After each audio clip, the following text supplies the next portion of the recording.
Welcome to this latest edition of the Ril Dil podcast. I'm host, of course, Ril Gerald Quinn, as we discuss the world of sports and pop culture. Of course, this is the divisional playoff review show, week 20 of the NFL season. We're of course, just a couple of days away from the conference championships.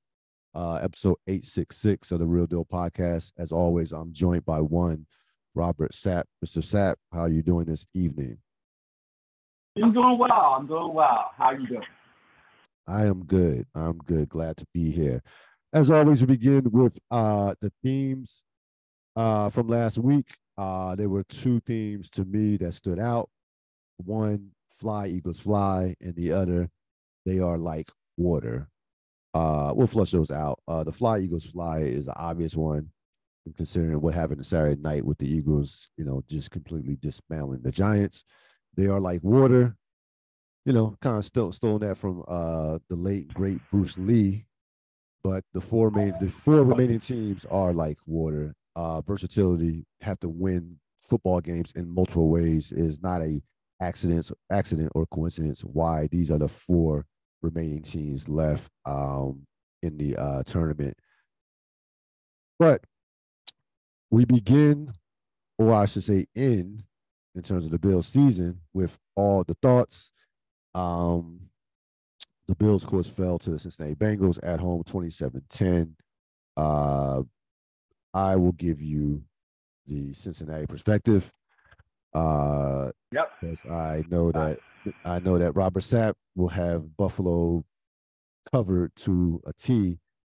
I was frankly shocked at what I saw on Sunday afternoon, even though I picked Cincinnati to win a closely contested game. Buffalo did not look prepared to play. They were outrushed 172-63. I mentioned last week's podcast, the winner, the team that runs the ball the best will probably win. And everything that happened, everything that we talked about that could possibly go wrong, went wrong for Buffalo in terms of your concerns in regards to them being able to cover Cincinnati's receivers in space. First two drives, Cincinnati had receivers running all over the place, wide open, 14-0 before you even put your soda down. But here's the bottom line about Cincinnati. Cincinnati frankly knows how to win football games. And right now, Cincinnati is a team that probably outside of Kansas City, just like has like completely bought into what they need to do in the postseason in order to win these types of games. And outside Kansas City, they like no team understands how to win at this level better than the Cincinnati Bengals right now. Only reason I put Kansas City ahead of them because Kansas City has been doing it longer, with 5 straight conference championship appearances. But you're talking about a run now where Cincinnati is 5-1 in the playoffs over the last 2 seasons. A lot of those games all of those games. 4 of their wins coming on the road in hostile environments at Kansas City, at Buffalo, at Tennessee. They are a team that is malleable to no end. Like, they can run the ball. We know what Joe Burrow could do. And they have possibly, arguably the best defensive coordinator in the league right now. Lou Anarumo took Buffalo apart. Josh Allen looked confused. You're talking about having blitzes coming from blitzes all over the place. Even though I question, and I'm certainly Mr. Sapp will have a lot to say about this, that you should be able to pick up a blitz from 20 yards that's not on your blind side. But Sapp will get into that. And Cincinnati, Cincinnati handled their business. I give them all the credit in the world. They looked like they were the better coach team. They were the better prepared team. They were the team that just came with a mentality that they not only believed that they could win, that they knew that they were going to win that game And so I certainly favor them going into this week's championship. They've won 12 straight. They won 10 straight. That's San Francisco's won 12 straight. They've won 10 straight.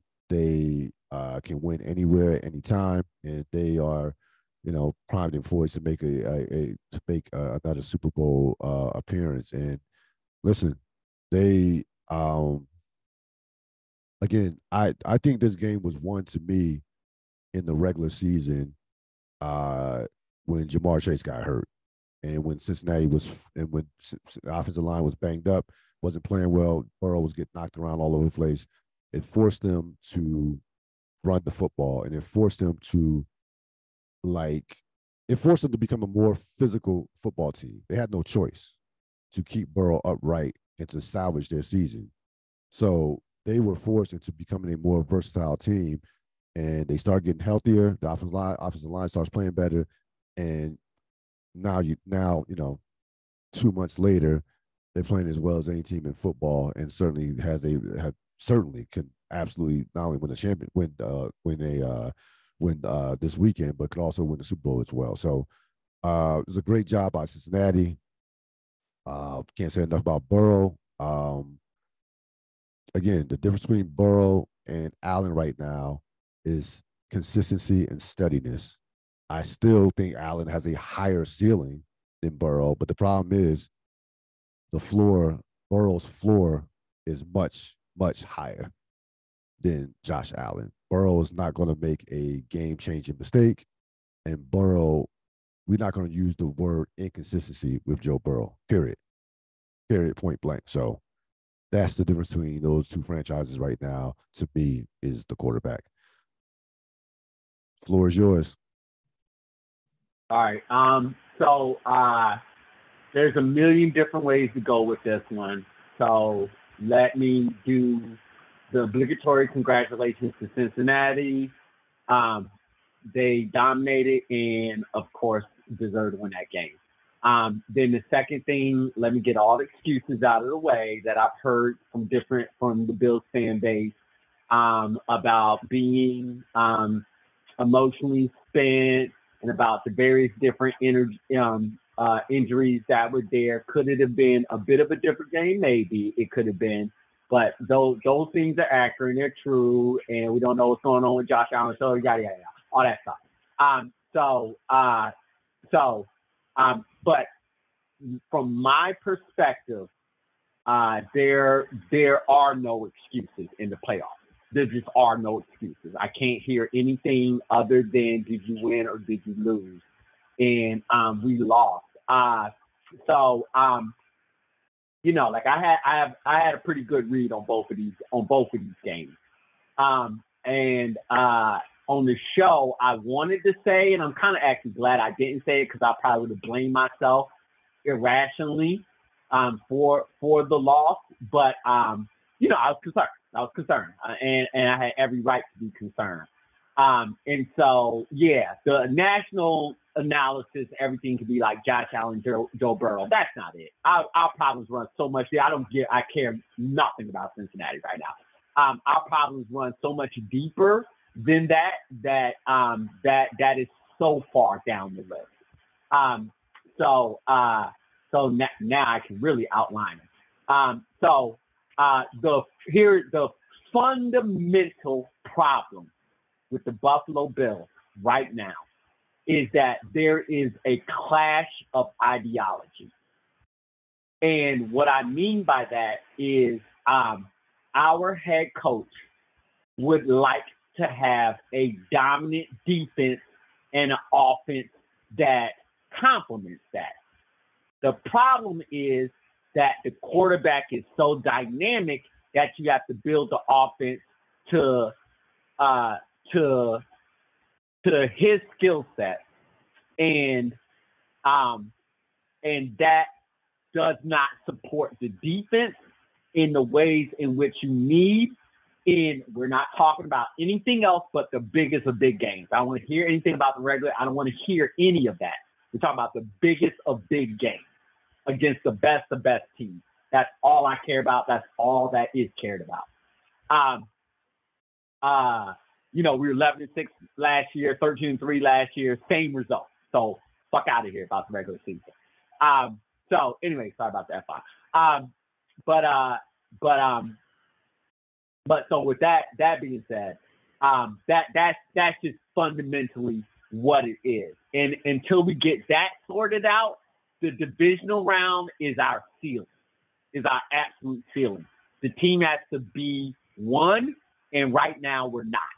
We're just not. That is fundamental. There's another second fundamental thing that people don't want to talk about, but I'll be the one to talk about. We're a team. This is also why McDermott wants a certain style of offense.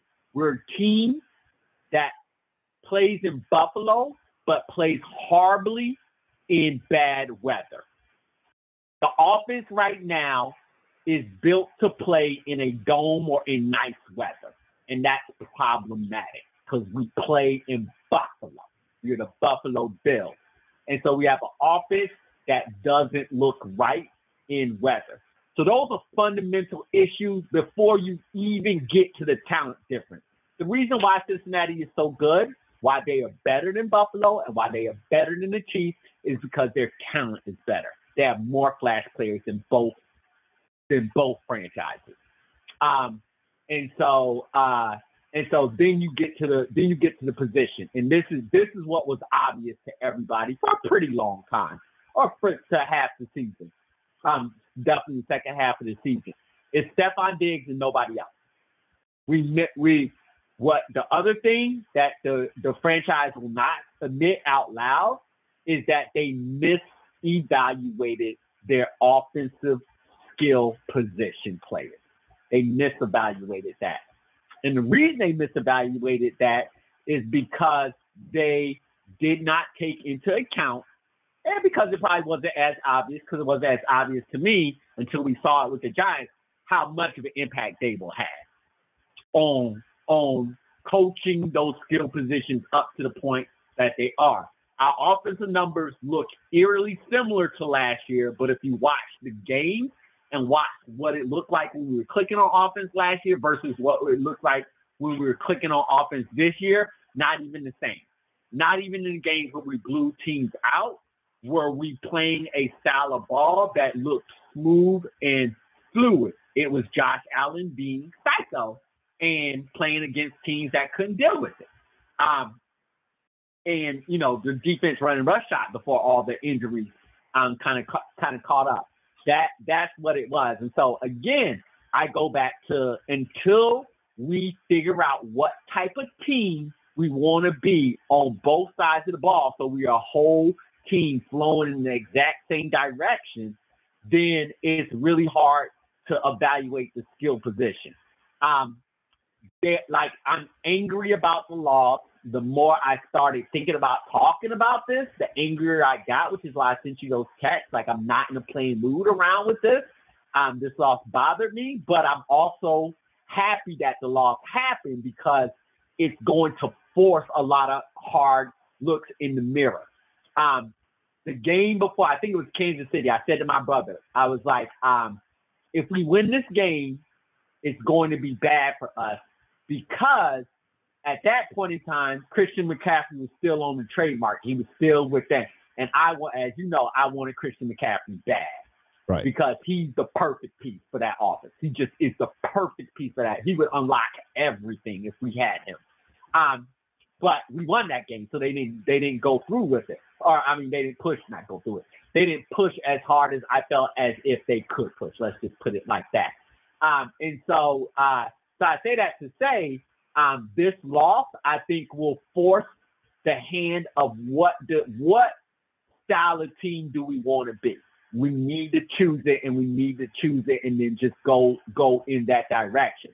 The Peyton Manning style offenses, you needed to have a lightning fast, quick defense that could take the number of possessions that an offense was going to hand over to them because they were going to be scoring so quickly. On the flip side of that, you would ideally think in a cold weather climate with a team like that wants to have a staunch defense that wears teams down and beats them down physically, you would think you would want to have an offense to match that, which means a significant running game, a significant upgrade at the tight end position, and probably a downgrade on the wide receiver position, to be honest with you.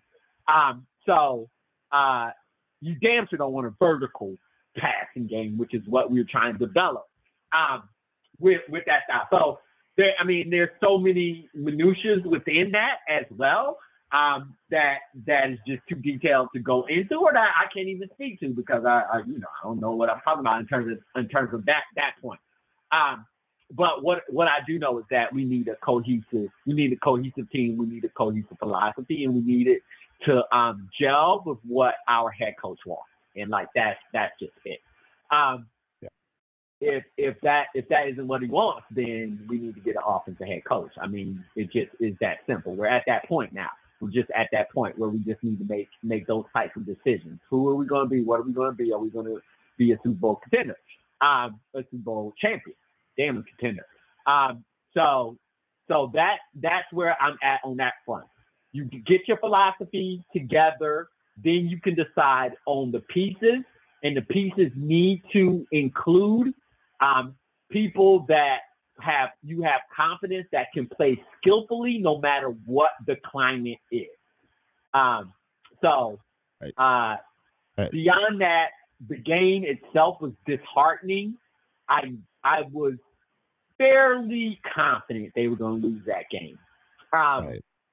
But I did not like being choked out. I did not like that. Not like that. That last, I knew the game was over midway through the third quarter. Like, the game's over. And then just get beat for 11 minutes plus was disheartening. It was just very, very disheartening to watch. The game itself was the outcome. The loss wasn't surprising to me. The way we lost was so very, very disheartening, but ultimately it's probably the better thing because it will force the team to take a hard look at itself and make some really, really tough choices about what direction they want the franchise to look like, particularly how cohesive they want the offense and defense to be so that they complement each other fully and completely. That's what you got in Kansas City. That's what you got in Cincinnati. An offense and defense that complement that's what each you got completely. in San Francisco and Philadelphia as well. So, that's the remaining four teams. Right. I'm not talking about the NFC. I don't care about the NFC. Yeah. You're talking about NFC. Okay, gotcha. Yeah. So, as you were speaking, I got angry, and I'm not even a Buffalo fan because I totally understand why you sent me those texts, because I just don't understand how after 4 years of a same coach and quarterback, how there could be an identity crisis. That should not be the case. Dable's that dude. He's that dude. That's why. He's that dude. Dable's a beast. But that should not be the case. And even more so, to your point about playing in Buffalo, we all know this in baseball. They teams tailor their pitching staff, their hitters to their ballpark. That's just common sense. I don't understand how you don't tailor your team to where you play. That's just, and I know you have smart people running your organization. That's the thing that's even more baffling. This is not the Commanders here or the Lions. Like, you have smart people who know what the fuck they're doing. So I just don't get that at all. The problem is, and again, I heard offense without Brian Dable. I heard, I'm not just not. No, and we saw what Dable did with Giants. I like, and we've seen. Listen, we saw what happened to Philadelphia when they lost the coach. Frank Wright. We saw them struggle for a couple of years. Like, we understand what a coordinator can mean to Indianapolis without Bruce Arians. So we understand the value of how valuable a coordinator can be to a franchise. I get that. But this stuff is, frankly, I mean, to be honest with you, this stuff is inexcusable. Like it's inexcusable for a top tier franchise, and I think the Bills are a top tier franchise. I would say it's only going to get harder because your quarterback's cap hit goes from 19 million to 39 million in 2023. I I read and dived into a lot of Bill stuff uh Monday and Sunday, Monday and Tuesday. And I kept hearing, yeah, the receivers this and this position this and this position that. Let me let y'all in on a little secret. You're not gonna have an all-star at every position. This is not how the NFL works. I don't like all of a sudden Gabe Davis can't play. Like, no, I watched Gabe Davis have multiple 100-yard games in the playoffs. Like Gabe Davis is like you what Cincinnati has in Jamar Chase and T. Higgins, they're not going to have past 2024 because they won't be able to afford to pay T. Higgins after they give Burrow this massive extension come this offseason. That's how the NFL works. If you have one great top receiver, chances are your number 2, 3 guys are decent or complementary pieces to that number 1. So it's only going to get harder. like it's not even about amassing talent. Like to your point about the pieces fitting and about coaching them up to developing the talent that you do get. Like if you draft a 4th round receiver or 3rd round receiver of that to that point, that's how the NFL works. So you should be absolutely pissed off because you wasted one of your quarterback's prime years, and you wasted a year where your quarterback was not making ridiculous money. And those years, I'm not on that Josh Allen. I'm just not. Well, no, I'm it's not. a big deal. No. But no. Here's the thing. It's a big deal because his cap goes no. It absolutely 1,000%. No, nope. You can be in denial of it. It's a big thing. It matters. It definitely matters. It's just not. This is not. No. It doesn't. It matters to the point. It's not number one. Like you're right. Number one is the philosophy and ID. That's number one. No. Here's the point. We didn't waste anything. He was complicit in all this. That's my point. I'm not taking the blame off of him. I need people to stop doing that. He's complicit. He wasted it then. Okay. Well, everybody wasted complicit. Everybody did. No. To your point, everybody did. Sure. Everybody I mean, it was a disappointing season because we didn't get to the Super Bowl. That needs to be damn Josh Allen's prime, whatever. Don't care. We should have been in the Super Bowl, and we should have been in the Super Bowl the past 2 years, and we haven't been. That's period, point, blank. End of story. Everybody's years got wasted. My years got wasted. We all of our years got wasted. Nah, we're not just putting this for Josh Allen. He was so complicit in this. Oh no, 100%. No, I mean, I definitely think that I definitely think that and we spoke about this earlier in the season about this MVP push versus overall team success. So I definitely think that was an issue. And I'm sure he wanted to be MVP, and they were trying to push him to be MVP without question. And that did not fit in terms of the overall. That was not in the best interest of the team. Period. Well, honestly, Ril, that's the dirty little secret. So the dirty little secret is the Pagulas, the NFL, quarterback dribbling, yada yada, everything like that, wanted a counter to Patrick Mahomes. They wanted the next great rivalry, right? So we're going to push the Bills after that playoff game, push the Bills. And so all of that decision making, everything we're talking about, why didn't this happen? Why did why, blah, blah, blah, blah. All of that was because the resources and energy had to shift to Josh Allen and his MVP push. And now we're at an inflection point. The fan base believes so thoroughly in Josh Allen that they refuse to see the flaws in his game and how those flaws impact. The reason why we can't play well in cold weather is because Josh Allen doesn't play well in cold weather. Point blank, in bad weather. Let's call all spades. Let's rip all these damn Band-Aids off. Let's call all spades spades. That's what I'm saying. There's minutia in this. There are reasons why, and I know the reasons why. I can break down every single reason why. And it's not what the national clips are saying. No. They're just going off blurbs and headlines. Right. You got to dig deep with your teams to understand the reasons why, which is why it pisses me off when I hear my fan base make dumbass excuses and say dumbass things about what's going on, speaking of that, refuse to point the whole entire thing I think you know where it needs to be. No, I think I know where you're headed from that standpoint. Lay off Lindsey Frazier, please. From a national and I heard that a lot from Buffalo, even Buffalo podcasters. Like, well, he's the team giving up an average of blah blah blah, over the last course of the playoffs. And they can't play against top offenses. That defense like carried them this year. When they were playing at their best, it was because of that defense. Period. Point blank. The defense. Now you can only take, you want to blame everybody, sure, blame everybody, but you can only take so many losses as far as your secondary. The Von Miller injury was massive. You had no pass rush. Like your pass rush was non-existent after Von Miller got hurt. And your secondary was in shambles. That's the game we got Von Miller for. That's the game. Yes. When no one else could get there, we needed somebody who could get there. So I don't want to hear anything about the defense when your offense only scored 10 points in a playoff game. First, I just don't like. Let's stop it. It drives me crazy. That's the entire conversation. Oh my God, let's stop it. Let's stop, please. I can't handle it. I truly can't. No, I know. I can understand. How dare you blame the defense? How dare you? Yeah, no. We're not gonna say nothing about the offense. I mean, come on, man. Like, come on.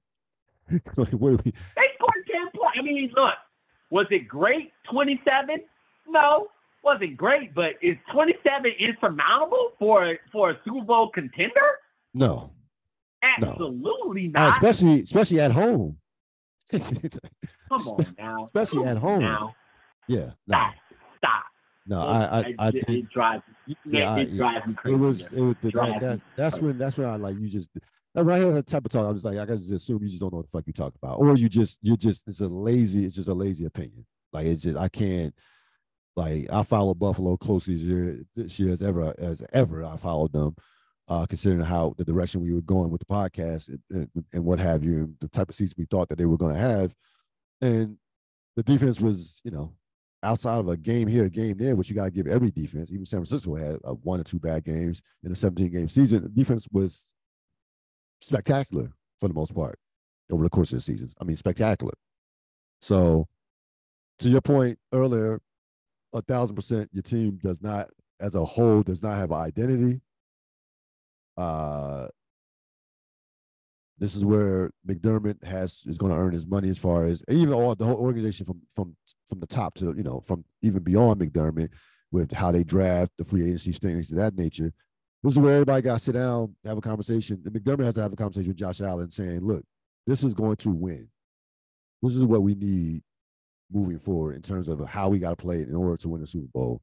It's not about numbers, not about MVPs. This is how we need to play in order to win a Super Bowl. Not about how you look on the field, but how we need to play, period, point blank. That's all there is to it. You got to have that conversation. Or to your other point, I mean, and I like McDermott, but you might have to get an offensive coach. If that, like this, this will be the most, like this year coming up, 2023 will be like, this will tell the direction of where the franchise is going. If you can't fix it this year, then it's like, I don't, like, what are we talking about here? Like, if it can't, like, if this loss doesn't change the direction of the franchise from that standpoint, or establishing the necessary identity they need to establish, then, nothing will. Game of the week, San Francisco, Dallas, the 49ers get by. Survive the Cowboys 19-12, even though I clearly thought San Francisco was a better team. Here's the thing. This game was right there on a platter for Dallas. San Francisco, Purdy did not make major mistakes, but for the first half, he looked like a rookie quarterback. He missed throws. He was anxious. But to his credit, he did not make the critical mistake, which his counterpart made repeatedly. And we'll get to him in terms of Dak Prescott. This is Dallas had a defense that if I'm a Dallas defender, I would be losing my shit right now. Dallas's defense did everything that they needed to do in order to win this game outside of outside of scoring a touchdown. They kept him in. They basically limited McCaffrey. Debo Samuel was not a major factor. They matched the physicality of San Francisco. They held San Francisco to 113 yards rushing. Like that's, you will take that every day and 3 times on Sunday. Problem with Dallas is, and he's a very good quarterback, but he's not that dude. The problem with Dallas, and it goes to your point about Josh Allen. Dallas's problems go. That's Jerry Jones is the problem with Dallas. That's who the real problem with Dallas is, because Jerry wants always to win. And forever. Always and forever. Because Jerry, it's very simple. And I was thinking about this, like Jerry got rid of a genius in Jimmy Johnson. Just I will never get over that. Like I will never forget that. That's like that. It doesn't get mentioned enough. Is Jimmy Johnson on the Dallas Wall of Fame yet? Did he make it? No, I don't think so. No, of course not. Oh, of course not. Of course strange, because he's in the Hall of Fame. So but he's not that right. Yeah, no. Right? That's weird. Jerry Jones. There's a way. So damn petty. Yeah, it's petty. There's a way to win. There's a way to win in the NFL, and then there's your way. So Jerry wants to win. Jerry rather win his way than the right way, and that's why Dallas hasn't been past a divisional round since 1995, and that's why they 0-7 in divisional games. That is the longest streak since the merger and since 1970. It's like literally unheard of not to play that many divisional rounds and to be 0-7. Like it just doesn't happen. And it's Jerry Jones. Now on the field, and by the way, I'm actually pounding Dallas more than I thought I would, because even after the game, I was like, I expected it. I thought San Francisco was going to win the game, and I was like, just get them out the playoffs, please get them out the playoffs. I want to see the Philadelphia San Francisco matchup. Just toss them aside. All right, like I wasn't even exuberant. I wasn't even jumping for joy over Dallas losing, because that's what I expected. On the field, enjoy those moments. They're sweet. You gotta enjoy it. Oh no, I enjoyed it. Better. It did. They are sweet. Enjoy those moments. I enjoyed it. Trust me, I enjoyed it, especially the last play. Especially the last play. But Dak Prescott, like, if you have a quarterback that is that dude, you win that game. It's just that simple. That game was on a platter for Dak Prescott to elevate himself amongst the quarterbacks in this league. It was absolutely on a platter. And he gave away, in essence, anywhere from 6 to 10 points in a game that was decided by a touchdown. Again, and I've never been, like I said, there's Dak Prescott and Tony Romo are the same, outside one being black, one being white. They're gonna win their shared regular season games, but they will never elevate your team past a certain point in the playoffs, and they need a lot of fucking help. And it's similar to Josh Allen. It's only gonna get worse because Dak Prescott's number goes up in terms of his cap. So Dak Prescott cap hit this year was only $19 million. Next year it goes to $49. So, and they got a monster on defense. They're gonna have to pay. Yeah, they're gonna have to pay a lot of people. No, not only they're gonna pay. Yeah, they're gonna pay Parsons and Trayvon Diggs, for that matter. All the money. Yeah, so they, it is what it is what it is. Now, for the contrary, give all the credit in the world to San Francisco. Third championship appearances in 4 years. Their defense just absolutely smothered Dallas in the second half. The only points Dallas got was because of short fields. One was off a kickoff return. The other was off a turnover. The fumble punt that Dallas forced. Those are the only points that they got. And they held them to 2 field goals at that. So give San Francisco all the credit in the world. Again, San Francisco is comfortable in those type of games. When you play the type of defense that they play, you're comfortable in a 7-point game or a 3-point game, or when you have an all-world kicker who never misses, has never missed a postseason kick in his life, and he doesn't get enough credit for that. And Robbie Gould, then you are absolutely 1,000% comfortable in those types of games. And Brock Purdy, he was shaky, but again, he did not make the catastrophic mistake that will lose you the game.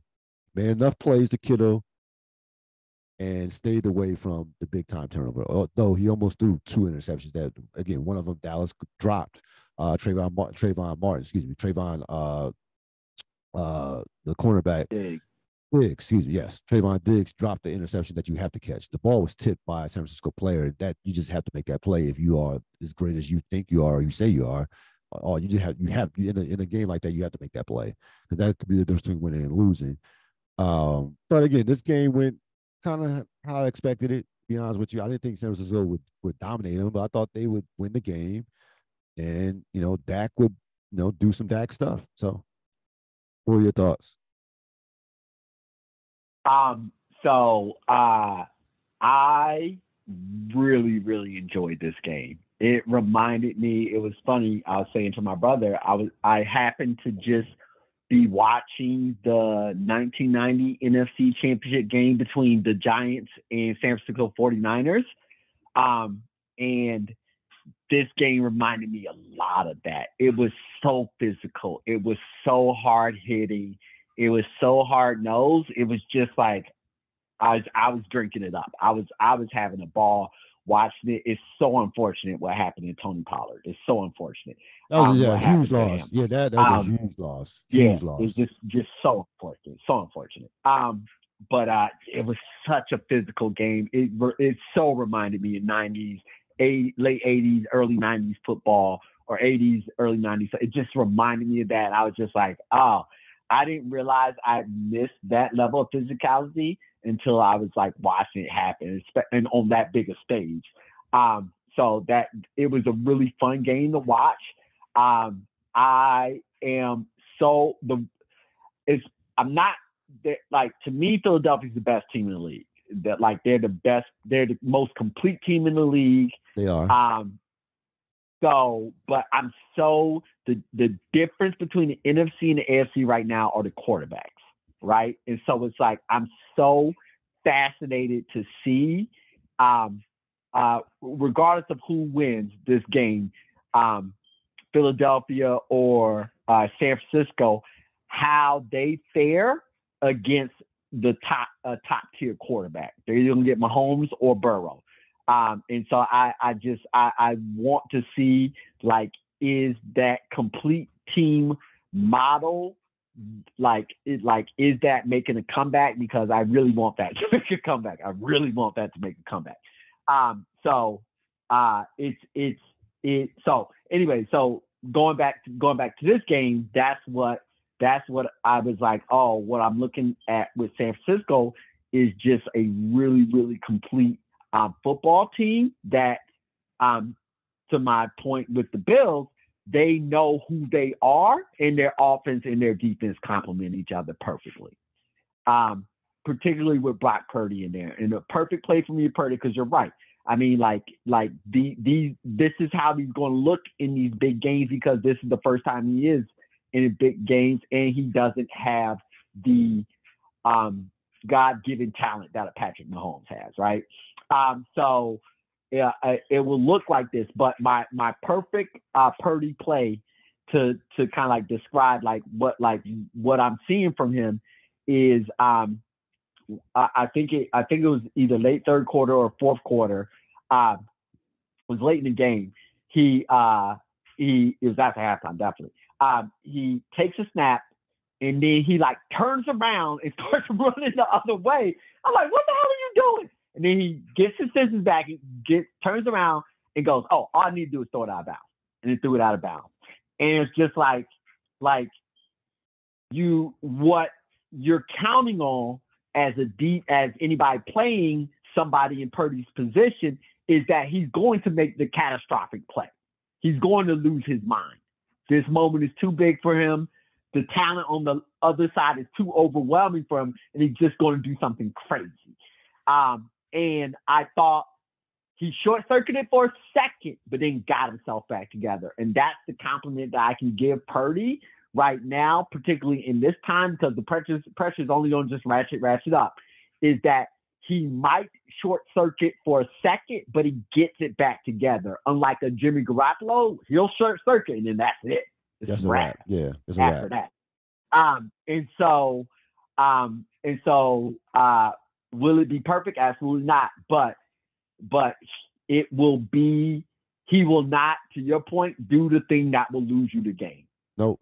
And with the defense like that, with the physical style of offense that they like to move with, like that, and the creative plays that Shanahan can create to create that open separation instead of asking his quarterback to make heroic throw after heroic throw. Ken Dorsey, Josh Allen. Then you can have an offense. You can have a quarterback that might be somewhat limited in a position to win, as San Francisco has consistently showed. Shanahan, they're on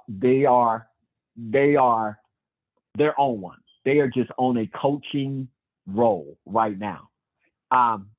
The zone, their coaching basket is 100 feet wide right now. They're just shot after shot. Because that Dallas played them physical. They hit them. No, they punched back. And let's be honest, Dallas matched up with them because of Dallas's speed. They actually matched up especially with Dallas's defense against San Francisco's offense. They gave the offense, San Francisco's offense, all types of problems because of that speed, because of their speed. So that was a physical game. Yeah, and they're smart as hell. I'll be honest with you. I did not think Dallas's defense was that intelligent. I didn't. No, I didn't say they were smart. I didn't say they played smart. I said I think they were athletic. They did play smart. Speed. They played really. I'm saying it. They played really smart. You said you didn't think they played smart. You said Dallas defense. No. I'm saying I did before the game. I didn't think Dallas's defense they would play smart. Okay, yeah. No, they played. No, they did. I get it. Oh my God, they played so disciplined. I was like, wow, they're good. Like they're so good. Like they're not just talented; they're so disciplined in that scheme. It was impressive to watch. So that's a game again where I'm sure they said if we could just match their intensity over time, Purdy will wilt. He'll wilt to that pressure. So again, that I can only compliment that coaching staff and the players on there, in particular the quarterback Purdy, because they didn't wilt. They just kept going. They just kept fighting and crashing and scratching and clawing. And like I said, there are no excuses in the divisional round. You just win. Like I referenced that, the reason why I like it, the 49ers scored a touchdown in that 90s Giants 49ers game, but the Giants ultimately won that game with 5 field goals, right. I believe, because they just kept grinding. They just kept grinding. Yep. And that's what I saw San Francisco do, and it was very, very, very impressive.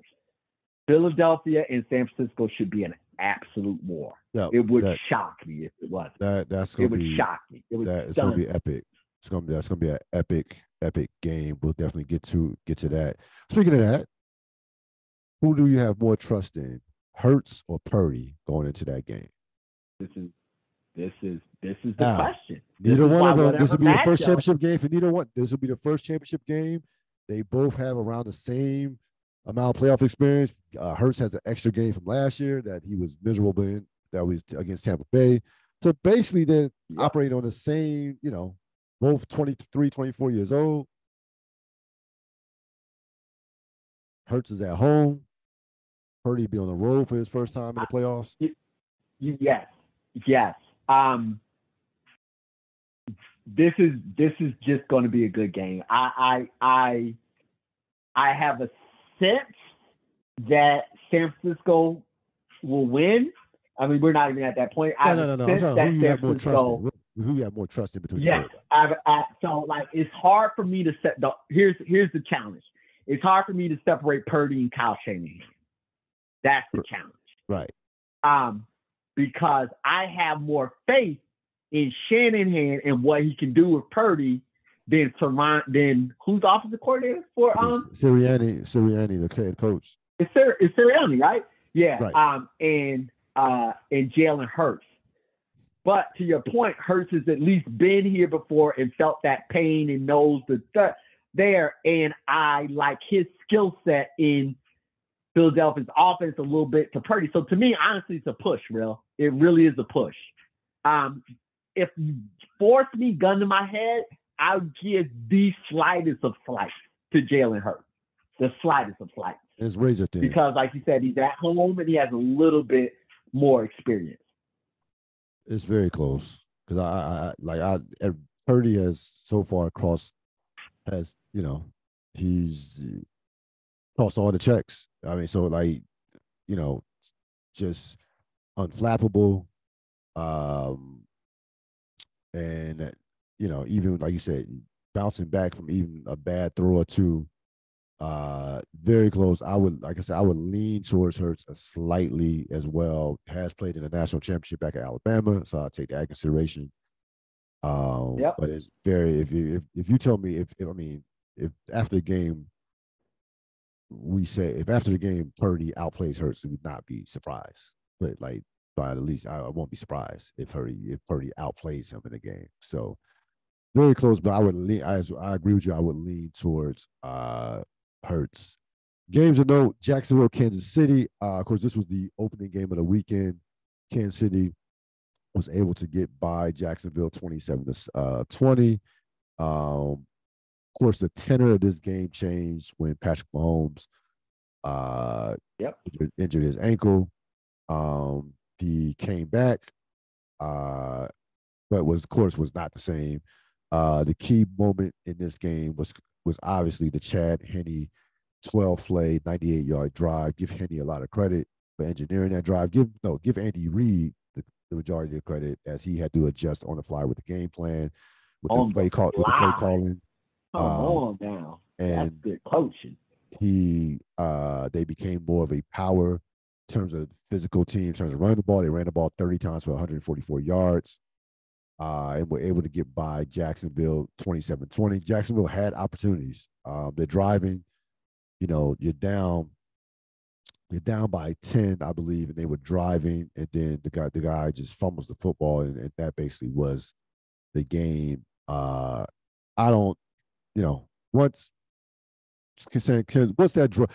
to me the game was over after that 12-play 98-yard drive to make it 17-7. Yeah. So I thought that was the game. Jacksonville had a window at 10-7. Mahomes is hurt. They held Kansas City to a field goal, so there was a window. But this Jacksonville's first time around. Lawrence's first second playoff game, just was not ready to take advantage of that opportunity. Understandably so. And Kansas City did what Kansas City does, finding a way to win a playoff game and get to a fifth straight AFC championship, which should not be just taken for granted. Like, that is you're good for at least one playoff. It's hard to do. It's very hard to do. Especially in the AFC, very, very hard to do. So that, congratulations to them from that standpoint. They have been the model franchise in the league since the Patrick Mahomes era. Since Patrick Mahomes became the starting quarterback in the second year, from 18 on to this year. So that's all you need to say about that. But the big question mark coming into next week will be Patrick Mahomes' high ankle sprain. High ankle sprains do not heal in a week. They just don't. I don't care what the sport is, especially a quarterback that depends on movement as much as Patrick Mahomes does. So, be very interesting to see how he responds off that injury again. After when he came back, and I felt that he probably would come back, but he was not, he couldn't move. I actually thought that and by the way, I didn't think he was bad after he came back. He just couldn't, he just was average. He became a mere mortal without that movement. And so, But like any great coach, the adjustments were made, and Yeah. the defense made enough plays and took advantage of Jacksonville's youth and got by and won the game. Jacksonville acquitted itself well. They beyond well. Like you win a playoff game, 27-0, and then you fight tooth and nail with Kansas. You don't get embarrassed by Kansas City. So Jacksonville, again, a lot to be proud of in the 2022 season. We'll see what now they just gotta go out there and get some more players, and Trevor Lawrence has to take another step. But Jacksonville could be proud of what they accomplished this season.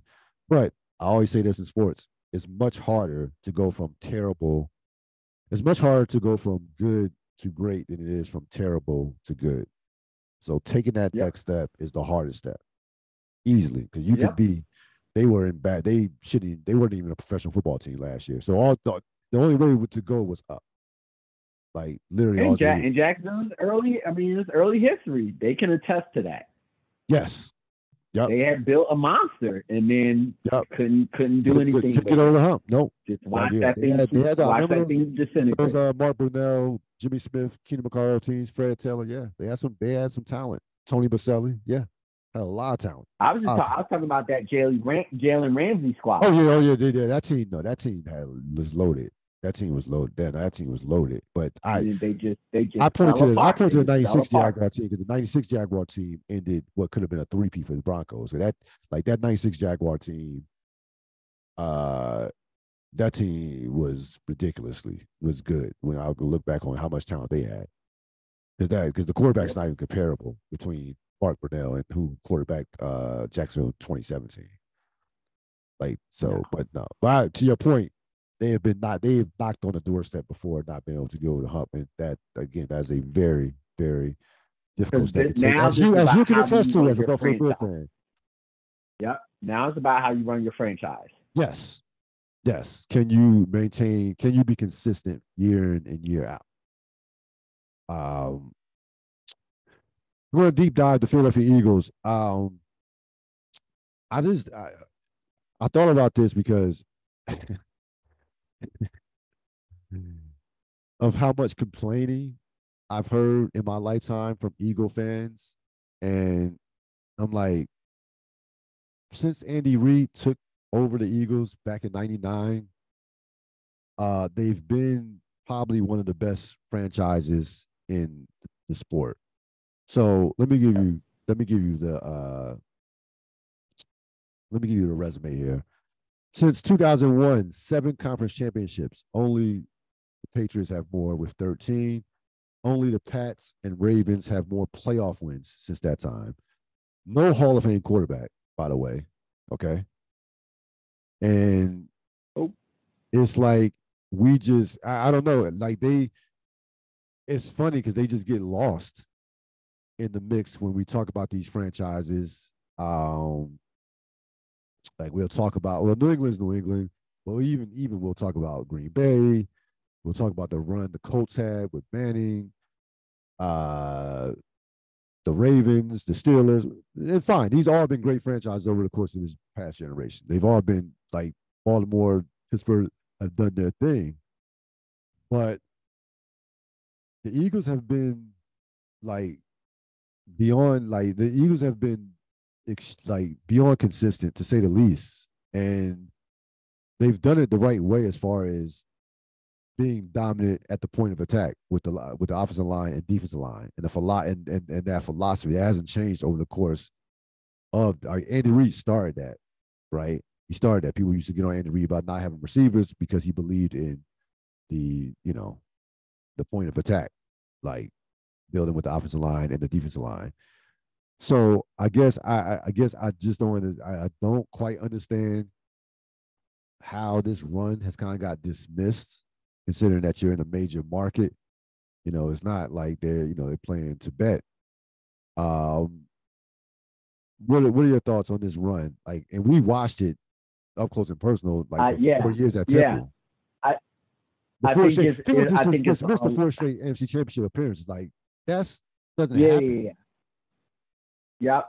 I think it's a lot of different factors, right? Like one is When they had the quarterback, so if we're talking about we're talking about the Eagles. So when they had the quarterback, the quarterback wasn't very likable, and he wasn't even remotely the best at his position at that time, right? So Right. so Was there a lot of commercials? There were a lot of and Campbell then Soup commercials. sure, but it wasn't likable. And as a national, as a No. no, John McNabb was not that dude. And so they kind of flew under the radar there and never actually win the Super Bowl during that time. When they actually do win the Super Bowl, again, they win it with an underwhelming quarterback. Who then goes on to do nothing else, right? Like the Carson, it just like nothing else physically happens. The third thing is exactly to your point. What you said is how they build their team and how they actually do get to this point and win a championship is not the sexy thing.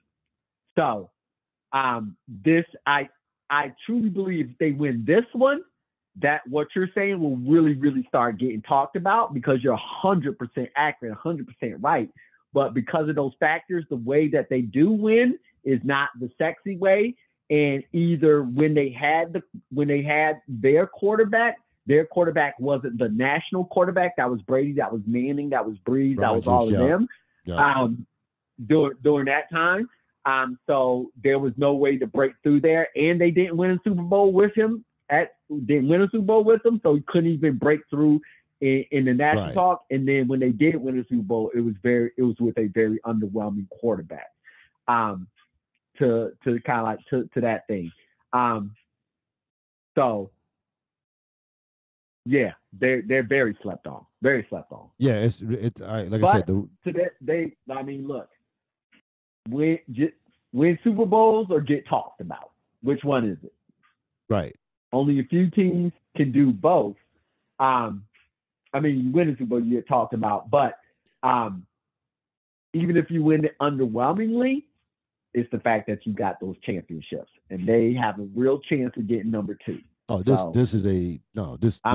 think they'll take that every day. Yeah, over just the national conversation. Right. No, here's the thing.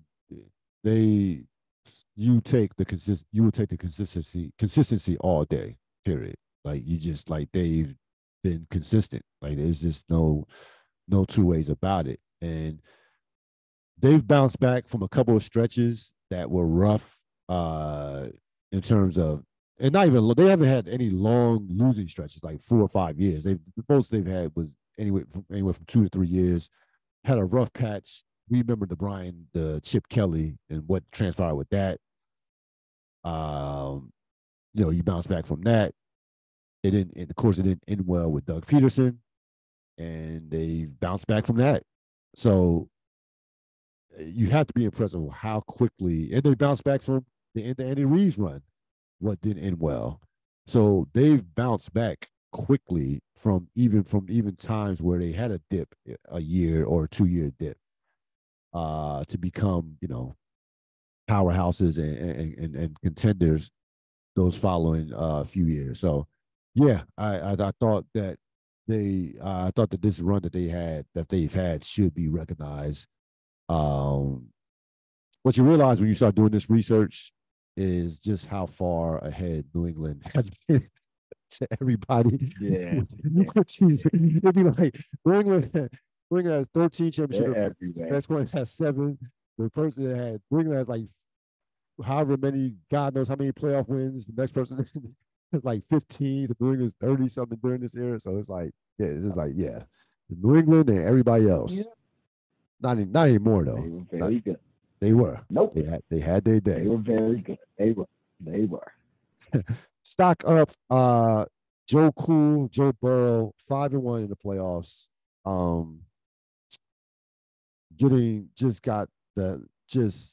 Got the hell beat out of him like last season and in the playoffs and earlier this season, and still amazing.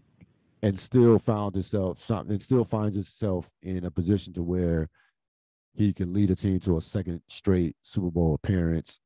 There are guys that just have it. It's beyond the physical ability. It's beyond, he just, whatever that it factor, he has it. Um, he, the confidence that he plays with just trickles down through the rest of the team. Like they take his lead from the top, from everybody. Everybody takes his lead. That as a quarterback, he is a leader of men. As a quarterback, doesn't make excuses, doesn't point fingers, goes out there and just handles his business. And like, you know, he has opportunities this Sunday to do something that at his age, it doesn't happen often to make back-to-back Super Bowls at this young of an age and to beat Mahomes possibly for a fourth straight time. That is a lot on the line. And it's almost, again, we'll talk about this game more, but there's a ton of pressure on. There's a lot of pressure. There's more pressure on Cincinnati than I think people realize, but they considering what could lie ahead in the future. But definitely stock up for Joe Burrow. Who'd you have for stock up? 49ers defense. Yeah. Oh, it's very spectacular. Very no weaknesses. No weaknesses. None. They are deep at all levels. Last year, the secondary was shaky. They went and fixed that. Jimmy Ward got healthy. The safety became all pro. They have their defense is smothering. It's just, and they just fly to the ball. And they hit you for 60 minutes. Like they wear teams out. We talk about offensive lines wearing a defensive line out. No, their defense their defense breaks your will. Like you don't want to be hit no more. Like they break your will. And it's like it doesn't even matter. You get a turnover, they like, all right, we'll hold you to 3 points. We're good. We're good to the offense. No, we got it. Yeah, D'Amico Ryan's has just done just spectacular. Now they have a ton of talent, but still the schemes and like no, he's a beast as a coordinator. He's done a just spectacular job with that. And because I know everybody, before he took over, everybody was just, singing the praises of Robert Saleh. And Saleh was just great, this, that, and the third. And Saleh's very good. But yeah, he's taking that defense to even another level, to be honest with you. Yep. And just like Saleh, he absolutely should have a job. Stock down, Dak Prescott. Again, that game was on the platter. Even though I've never considered Dak Prescott to be a game-changing quarterback, a quarterback that can take a team, that can carry a team to a Super Bowl, or take a team to a Super Bowl. Now, forget about carry, even take a team to a Super Bowl. I just can't ignore that performance. Like your defense plays was great, and you got outplayed by a rookie quarterback who didn't even play well. That should never happen. Never. Like this just can't happen. Just can't. And like I said earlier, it's only gonna get worse because he's only gonna be making more money. They're gonna lose more pieces. The offensive line starting to get a little long in the tooth. Yeah, no, that performance he was and he was bad. Listen, he was bad this season, especially after he was not the same after the injury, but he was a turnover waiting to happen all season long with these turnovers, and that carried over into the postseason, minus the 5 touchdown game against the Tampa Bay team that frankly was not a playoff team. But yeah, no, he's definitely to be stocked down because again, you have to pay him like a game-changing quarterback when he's not that. That's the problem with that. And that's the thing that teams moving forward are going to have to. You have to take advantage of these years when if you have a very good quarterback, if you have a good to great quarterback, you have to make these years pay off when the guy is not making big money. You had like those you can't even look, you can't even think ahead to like 5, 10, 5, 6, 7, 8 years. No. You gotta make those years count. Because once that guy gets paid and that rock, you start losing this player, that player, it changes everything for your franchise moving forward. It's challenging. It really, really does. Oh, we've seen how like we've seen it with Rodgers, Brees, Roethlisberger, all guys going to the Hall of Fame. what their franchises have not been able to do. That's the price you pay. It's just the price you pay. Right. Yeah. Having that level of quarterback. Yep. All in the game. It's all in the game.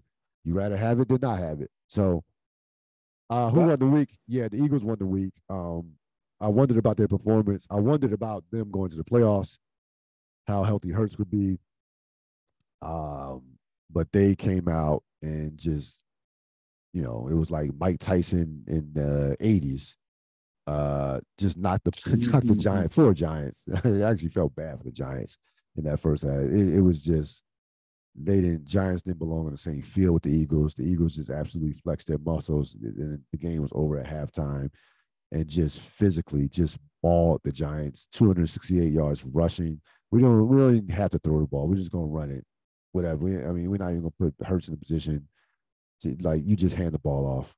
And Hurts, even when he threw the ball well enough, looked sharp, was refreshed. And listen, that's why you had a bye week. Like, they looked like a fresh football team. They looked like a rejuvenated football team. They got Lane Johnson back, got a couple of the other players back, and they looked like a team that just needed an extra week off. And they went out there and just played a just spectacular game from start to finish. And they, that defense, we talk about San Francisco's defense. The Eagles' defense is very good as well. They have a very good defense, number 2 defense in the league, matter of fact. And they, like, to your point, they complement each other with that running game, that defense complement each other perfectly. And this the physicality. Even A.J. Brown, the running backs run hard, tough in between the tackles. They just have that mentality of bringing your hard hat. So the Eagles, to me, won the week. Who won the week for you? Cincinnati won the week for me. Yeah. That they were focused. They were ready. They were on a mission. If I was on the flip side of that, if that was my team that did that to another team, I would just say we just absolutely dominate them and took their will to compete. And that's what they did. And you have to give them all the credit in the world for that. That's the team on a mission. That's the team on a mission. They really, really are. Kansas City's going to have to bring their A game, A+ game. No, they have so much talent. They have so much talent at those skill position players on, like, when you talk to the quarterback, the receivers, the running backs, the defensive end, Hendricks, and like the secondary is better than it was last year. I'll never be an Eli Apple fan, but the secondary, the scheme, but again, the scheme of the defensive coordinator is special. Like, that dude is a beast. Man, he's good. Oh, he's good. Ooh, he's great. The way that I described it to my brother, he had our offense in shambles. Oh, shambles. Nobody knew what to do at all. Circles. I mean, he was a professional head coach, and we were a little league team. Yeah. You Division 5A Ramblers, whatever you want to call us. Like that was bad. That was bad. Yeah, man. When you just in shambles. Those blitz packages, shambles. No clue. Nobody knew what to do.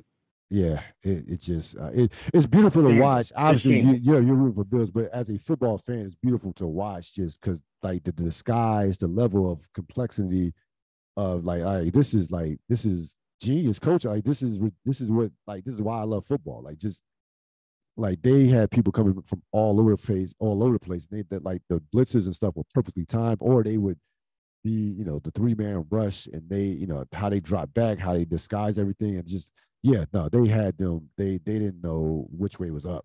Like, you see your point. They did not. Josh Allen was completely just. It kind of reminded me of. It kind of reminded me of Peyton Manning against New England when he couldn't. Before he. Definitely.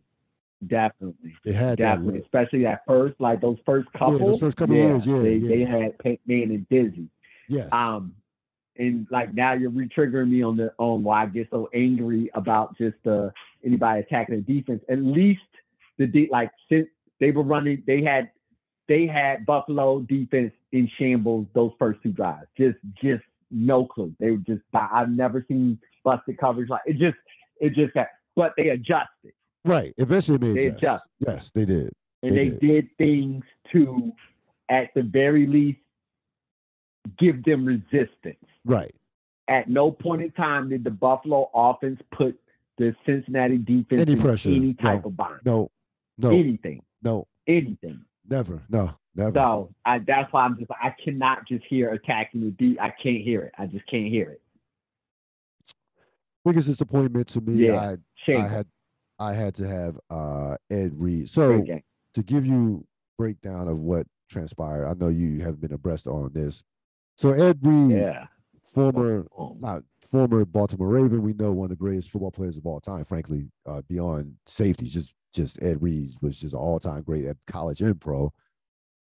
Was supposed to become the head coach of the Bethune-Cookman. Now, this is the key part of this, one of the key parts. Something about it. There was a agreement in principle. A contract was never officially signed. They were agreement in principle. They were working out the final parts of the contract like last week and what have you. So Ed Reed goes down to the campus. He gets on Twitter and basically goes berserk on the conditions, trash all over the place. He's complaining about his office, saying, Deion Sanders was right. This is, basically just went on this. He went on a number of at least 3 or 4 tweets that he shitted on the school, the administration, everybody. Okay. A couple of days later, Bethune-Cookman decides to withdraw their offer, their contract, to make Ed Reed the new head coach. The president, shocker, right? Exactly. Yeah, shocker. Yeah. Okay. So I guess now again, I listen to a lot. I listen to the president talk. I listen to Reggie Theus, who's the athletic director, talk about this. Listen, of course, Ed Reed talk about this. I listen to various interviews about this situation. And bottom line, there's plenty of blame to go around when you really dig deep into it. But I guess what I would ask you, right? If you're an athletic director, okay, of a university, and you want to hire a head football coach to lead young men, 85 to 100 young men, what are some of the characteristics that you would look for in that head coach? Well, I mean, you want that head coach to be consistent in the things that they're going to say. Like, you want him to have integrity. You want him to have to lead young men. You need your head coach to be the grown up in the room. Yep. He has to be the ultimate grown up in the room. I 1,000% agree with you. I will also say accountability, empathy,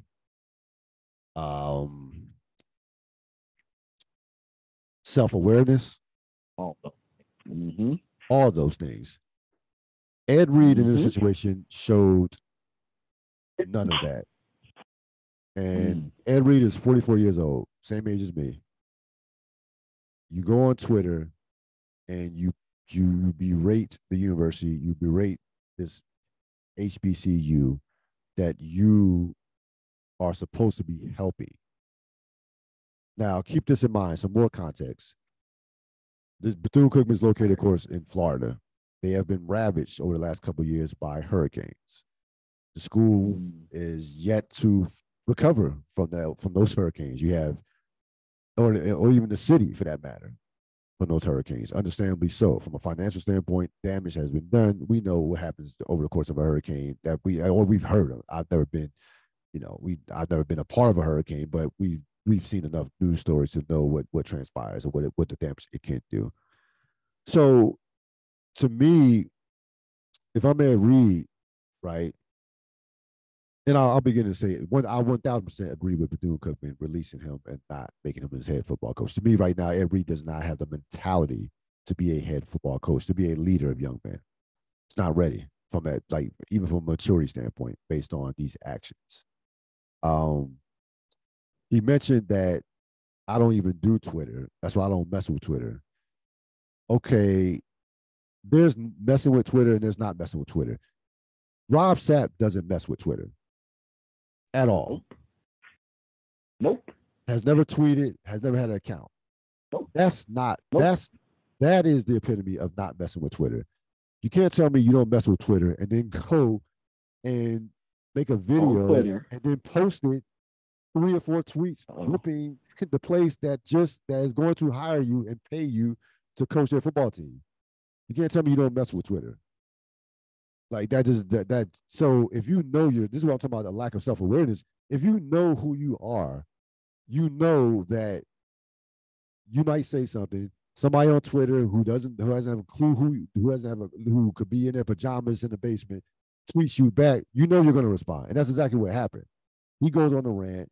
Somebody responds to him. Then he responds to it. Then he's arguing with them. So that lacks, to me, self-awareness. That sounds accountability. Like accountability. I haven't heard him say one thing in this situation that he did wrong outside of saying that, yeah, I did curse. I said some curse words, but he didn't seem to think that was a big deal. So if you're leading young men and you're trying to hold them accountable, kind of helps if you hold yourself to even a higher standard as a grown man leading 85 to 121, 18 to 21-year-olds. Empathy. This is nothing new with historically Black colleges. They tend to struggle financially, especially in the athletic departments. Deion was right. Well, what was Deion right about? I would love to know what that conversation between him and Deion Sanders was. Because I didn't hear Deion Sanders go to Jackson State and then completely just rip the university to shreds. like Deion Sanders went to Jackson State, did a great job, and parlayed that into a major FBS job with Colorado, Pac-12 job.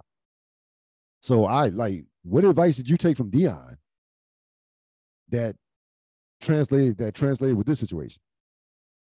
Like I really want to know, what was Deion right about? Everybody knows. You and I know how much HBCUs struggle with finances. You're not breaking new ground here. So his explanation, I've listened to an interview with him today. His explanation is they couldn't handle me telling the truth. That's his explanation. They couldn't handle me telling the truth. He claims that he had some people coming in, including Shaquille O'Neal, that he had some people coming in to do some work with in terms of financial donations and what have you. This is the big thing, Rob, to me, out this situation. There's 2 things. Number one, and this is the university's fault as well, no contract, right? Like, he's doing all this stuff, making all these moves, and he doesn't have an official contract. He also said that he had a problem with them from a standpoint they wouldn't just get the hell out the way. Like, they wouldn't let me cook. I'm like, you haven't signed a contract yet. So why do you think they're going to give you full, all this power to do this, that, and the third without signing a contract? In my year, I've been working since I was officially working. I don't count shoveling snow or even the stuff I did with my cousin selling clothes. I've been officially working since I was 18 years old in an official job capacity. 18. So well over 25 plus years. I've never worked without a contract or without something that says I work here. Never. Have you in official capacity? No. No. So why are you doing all this shit? So to our point, why are you doing all this stuff when you haven't even signed a contract? Like what? What are we doing here? You are not even the coach of the team. You had an agreement in principle means nothing without the ink on the paper. It doesn't. We've heard that story a million times. Until the dotted line is signed, This means nothing. Period. So, listen, I'm not. Look, I'm not. There's no question in my mind. I believe, and again, I've heard stories about Ed Reed and what he's done in Baltimore, what he's done for kids underprivileged kids. I'm not saying Ed Reed is a bad person. I'm not. I'm really I know I've ripped him here for the last 10 minutes or so, but he's just not ready to be a head coach right now. Like, it's just a certain temperament that you have to have. There's a certain understanding. We talk about me and you talk about all the time about, we see it in our line of work in terms of forget about playing the game. Before you can play the game, you have to understand the game. I don't think Ed Reed understands the game. And being a head coach at a university, you have to understand the game before you can play it. So I look at this as the best thing to happen for Bethune-Cookman from a standpoint of him not being a coach. Like, this is not a negative. It might be some negative publicity, and they didn't handle it well with the whole contract and, saying that he withdrew his name when that wasn't the case. If that's even true, he said that his people put that out there that he withdrew his name. The president said that the president said that he made the decision. The president made the decision to withdraw him. So it's the back and forth is like, it's like whoever, you don't know who to believe on all the details. But I do know what I saw in terms of the behavior from Ed Reed that was not like, if I had a son, I would not want him playing for Ed Reed in terms of how he conducted himself as a professional. And you mentioned earlier at the beginning of this, who as a coach, you have to be the adult in the room. His actions were not adult-like by any stretch of imagination with this situation. So, I hope he lands on his feet. He certainly needs to mature as a head coach. And we'll see, what happens what transpires with this situation moving forward. And again, this situation could have went in a different manner. Like, if you're Ed Reed, you could have handled this situation. There were many other ways that this situation could have been handled by you. You could have went behind closed doors with the president and with the athletic director and asked them, like, what's going on, what's up, what am I getting myself into from that standpoint? Or you could just went out there and said, look, it's a major challenge. We're on our hands. We're going to go to work. We're going to pick up the trash, do whatever it takes to rebuild this program. So he took the route that you should never take. It's all there is to it.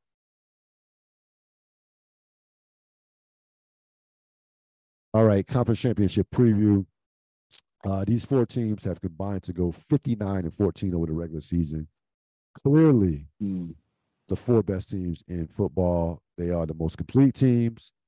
We mentioned it earlier. It's really fascinating because Philadelphia and San Francisco are the two most complete teams, but on the other side, you have the two most dynamic quarterbacks remaining in terms of Mahomes and Cincinnati. We will go NFC first, Philadelphia and San Francisco. What are your initial thoughts on this titanic matchup of these physical powerhouses? Yeah, absolute war. Just absolute war. Like I said, it would stun me if this wasn't just a battle. Now, I'm not going to say it's going to be a high-scoring battle, but just like a battle. I'm kind of seeing something similar to what we got, maybe a little bit higher scoring, like 2017, something like that. And oh man, I mean, like I will give the Eagles a slight. This is my honest to goodness. Like, I truly don't know who's going to win this game. I will give the Eagles a slight advantage because they're at home. I'll give them the home field bump on that one, but this one feels razor thin to me. It's going to come down to turnovers. It truly is. Yeah, I think one or two plays is going to decide this game, or something like a missed kick or something like that. It's going to be one of these random plays because these two teams are very evenly matched. These are two talented teams, to say the least, both well coached. You give the Eagles the edge as far as home field. but I think Shanahan is a better coach. And he's been in these games. He's been in more of these games than Sirianni. So, this is Shanahan's third championship game, trying to make his second Super Bowl appearance. And all right, like these two teams both want to do the same thing, but they do it differently in terms of the running game. Um, in terms of their running game, they both are led by as great as their defenses are, they both are powered by those offensive lines. These are like probably behind Kansas City, probably the second and third best offensive lines in the game. I can make a case for the Eagles having the best offensive line in the game. But San Francisco's offensive line is right there. Trent Williams is a monster. Um, I have so much respect for San Francisco because similar to Cincinnati over the last 2 years, they've won a lot of big games in the playoffs. You go at Green Bay, they could have easily beat the Rams last year in the championship game.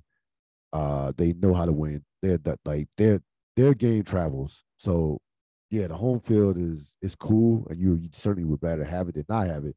But San Francisco's game travels with the running game and that defense. They will not be in the least bit moved by being on the road. Um,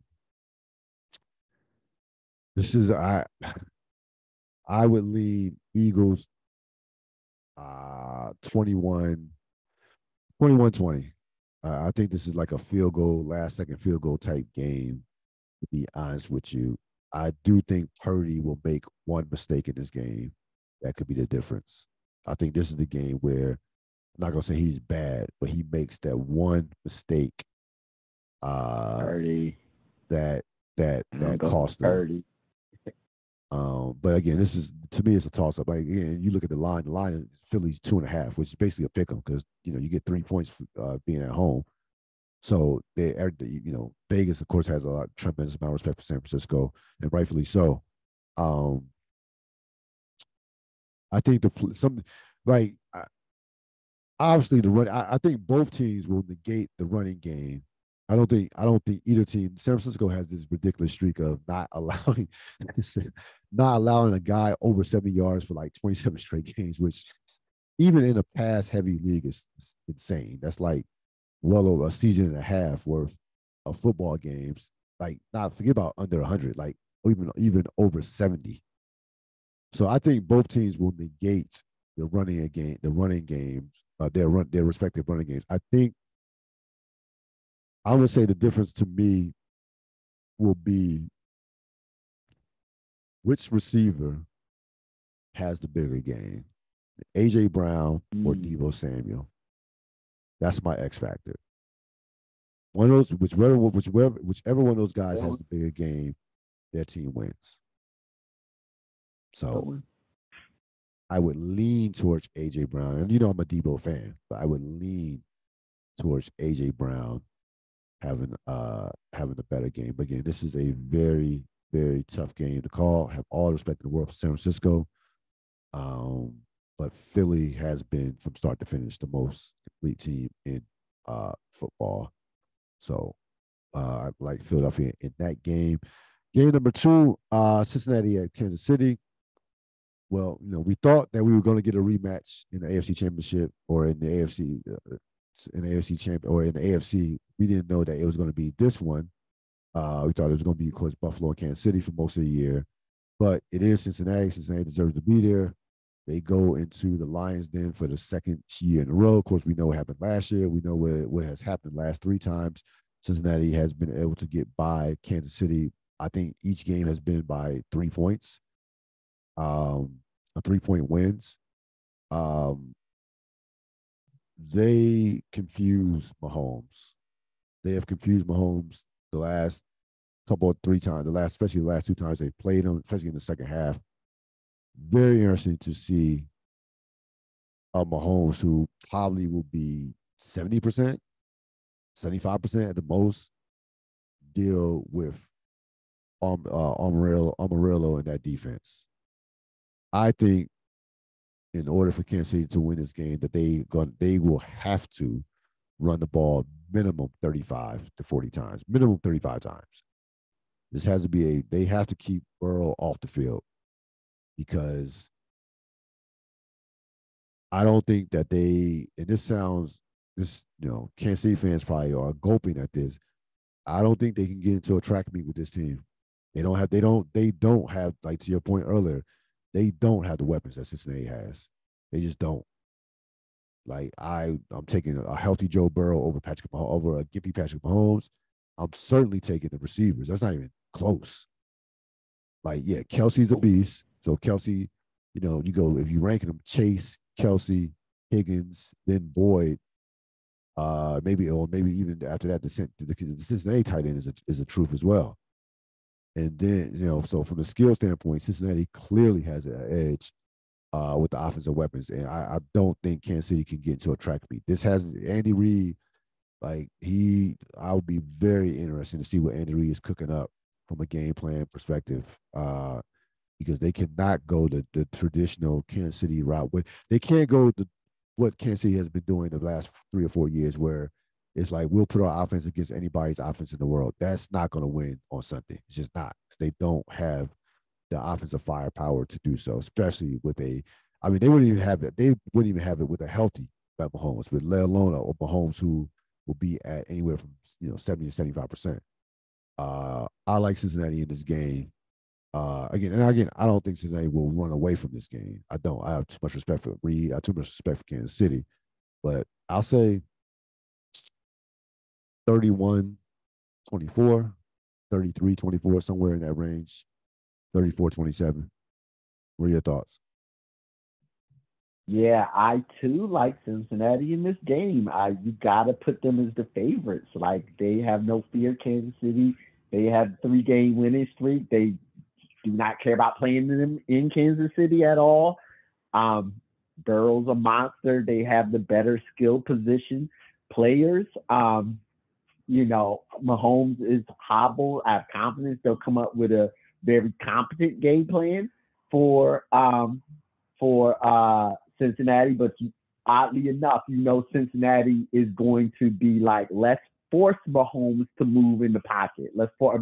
Move outside the pocket. Let's actually see what he can do in that way. And so, anyways, the chess match is going to be just as fascinating as it always is when these two teams meet. And like you said, Mahomes is at 70, 80, whatever, less than 100%.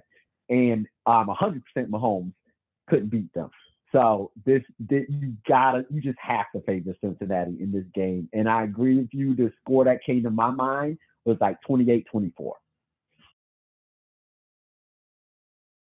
Yeah. It's going to be a close game. It'll be a 4-quarter game. These teams have played nothing but close games over the past couple of years, know each other very well.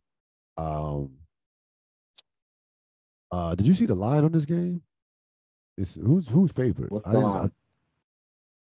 I think last time I saw, I think it was Kansas City, but it might have been like 1.5, something like that. So that lets you all. That lets you know all you need to know. Like, Kansas City at home for the 5th straight championship game, only a 1.5. Both games are razor thin point spread. Oh yeah. No, that it was 2 and under, which is not surprising, whatsoever. You should get 2 excellent games. I think the Philly game is the more intriguing one to me from a standpoint of just, I think in terms of quality. I feel that's the better game because I think those are the two best teams. But Cincinnati and Kansas City have not disappointed during the last 3 times that they've played. You're talking about 4th meeting in 13 months for Cincinnati and Kansas City. We agree that all these teams are capable of winning the Super Bowl, right? Of the 4 remaining. Like, yeah, absolutely, of course, absolutely. Yeah. Okay. So these are absolutely the heavyweights of all of heavyweights, and it's funny. Like, we had all this craziness over the course of the season, and not being able to get a sense of where the season was going. And lo and behold, we end up with easily the four best teams in the NFL. And again, to your point about Buffalo, and we've stressed this over the course of the season during the podcast. You have to be able to win. Because two things. Obviously, you have to have an identity. That helps as a football team.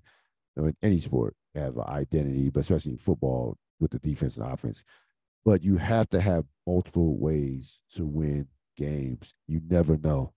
I mean, Kansas City loses their quarterback for a series.